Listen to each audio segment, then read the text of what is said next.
At least 30 dead as a passenger express train derails in Pakistan.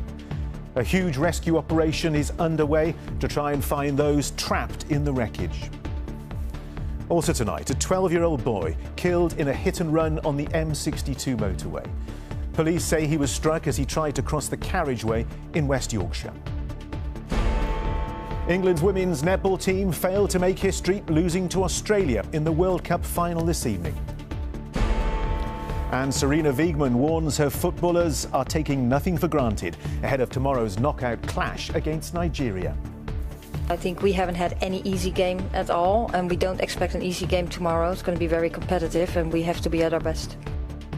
And a miracle from the rubble of the Syrian earthquake. 6 months after her mother was killed in childbirth, little Afra has defied the odds.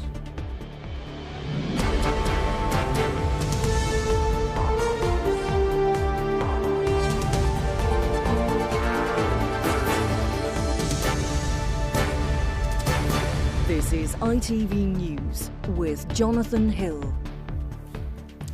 Good evening. At least 30 people have been killed after an express train derailed in Pakistan.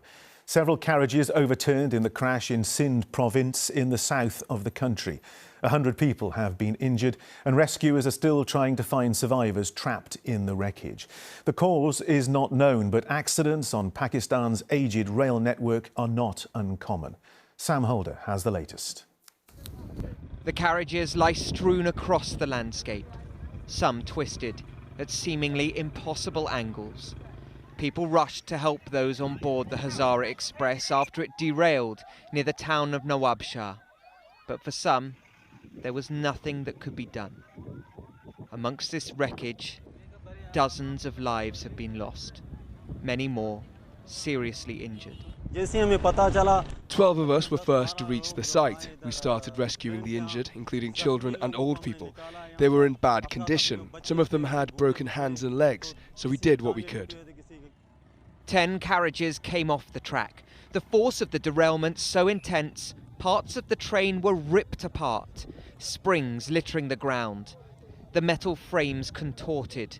When I saw the tragic scene, tears came from my eyes. People were looking for their loved ones. Everyone was sad and confused. The army had been drafted in to help at the scene 170 miles from Pakistan's biggest city, Karachi, and a state of emergency declared at 2 nearby hospitals. Senior officials have promised medical care will be provided for the train's passengers. As night fell, the relatives arrived. 7 members of my family are missing and 22 of my neighbours are missing.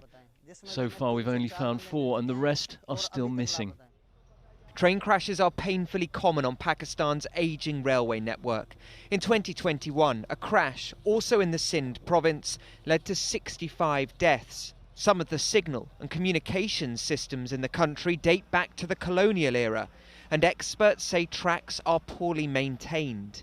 The Prime Minister has ordered an investigation, but the Railways Minister insists the track here was fit for purpose, suggesting a mechanical fault or sabotage could be to blame. Sam Holder, ITV News. A 12-year-old boy has died after being knocked down by a car on the M62 motorway in West Yorkshire late last night. Police believe the boy was trying to make his way from the central reservation to the hard shoulder when he was struck by a vehicle. Jonathan Brown sent us this report from the scene. Well, there's very little evidence here now of the incident which has led to the death of a 12-year-old boy on this stretch of motorway behind me.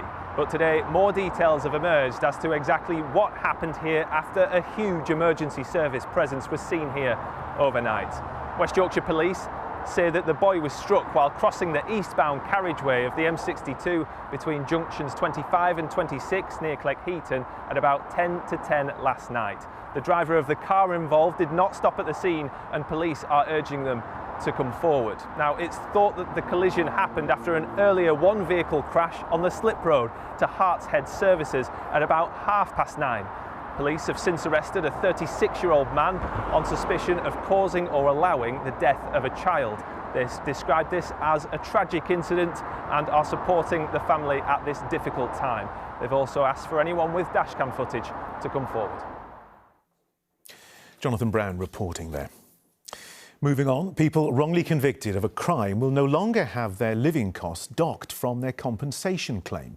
The rule was highlighted by the case of Andrew Malkinson, who spent 17 years in prison for a rape he did not commit. His lawyer described it as paying for his kidnapper's expenses.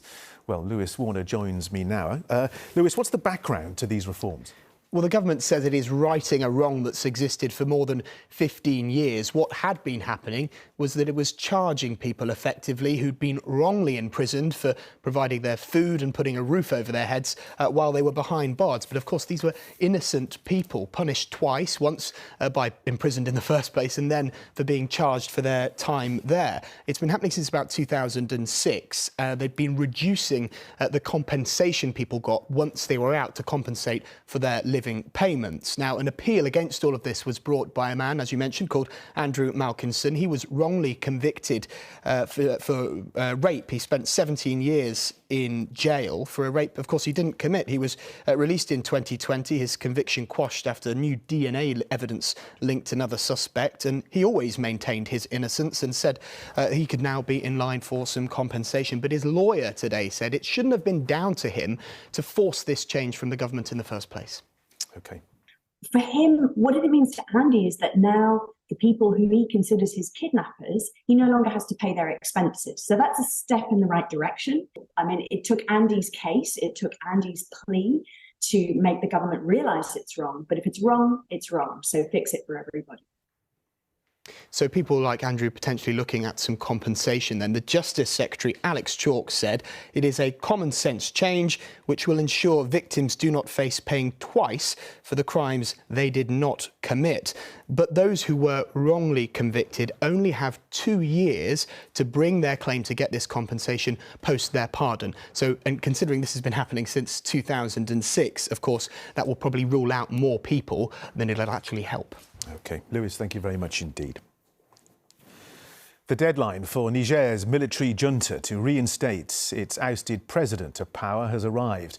Leaders from other West African nations last week threatened military action against those behind the coup who overthrew the democratically elected president Mohamed Bazoum. They fear the takeover would cause instability in the region. A woman and child have died after Italian Coast Guard crews rescued 57 migrants from choppy waters off the Mediterranean island of Lampedusa yesterday. Some 30 people remained unaccounted for after the rescue. Disgraced former Lost Prophets frontman Ian Watkins has reportedly been stabbed in prison in West Yorkshire. The singer was jailed for 29 years in 2013 after a string of sex offences. The prison service say police are investigating the incident. And a fire ripped through Dudley's famous Crooked House pub last night. The cause of the blaze is not yet known, but it comes days after the 18th century building, once known as Britain's wonkiest pub, was sold to a private buyer for alternative use. Sport now, and there was disappointment for England's women's netball team as they fell short in their first ever World Cup final. They lost 45-61 to Australia, who became the world champions for the 12th time. It was a painful defeat for the Roses, especially as they had already beaten the same opponents earlier in the tournament. Chris Scudder was watching.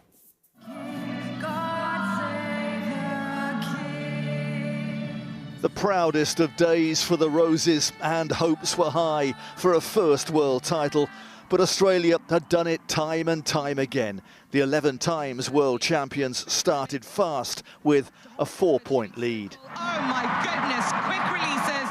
England had already beaten them once in the tournament and were level by the end of the first quarter.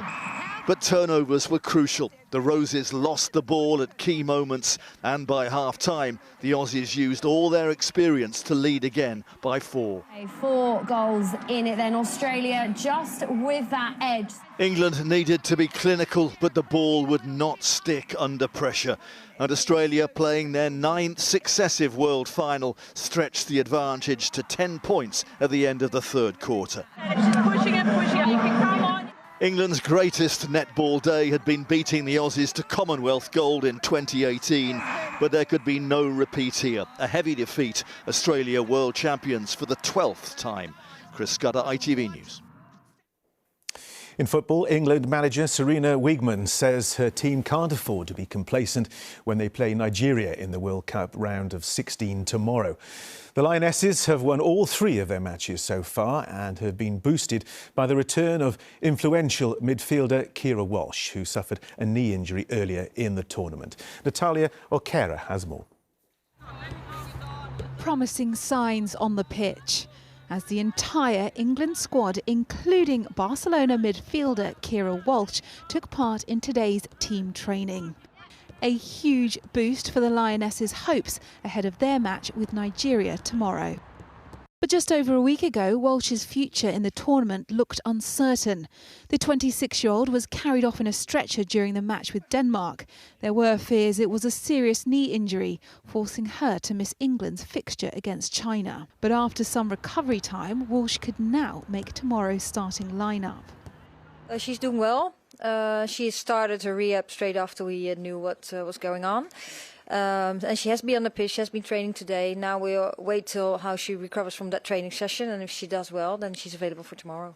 However, Sarina Wiegman, who is now the last female coach left in the tournament, remained tight-lipped on her tactical setup, whether she will stick with a back 3 or return to a 4, complicating Nigeria's preparations. I'm sure England in their preparation have worked on both of those systems quite extensively.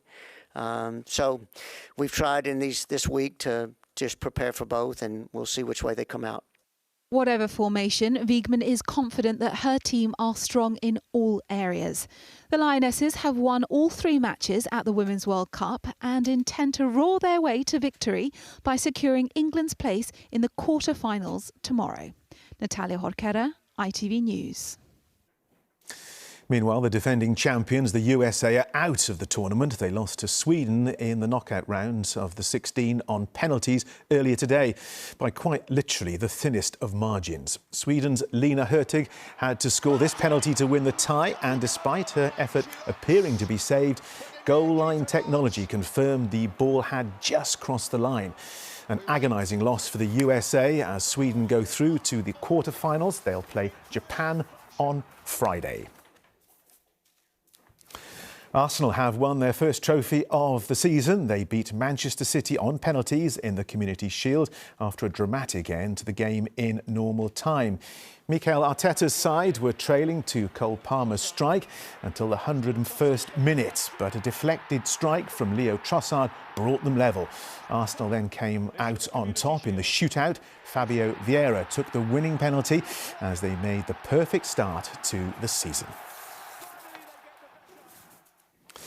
Finally, it's 6 months since an earthquake devastated parts of Syria and Turkey, killing thousands of people.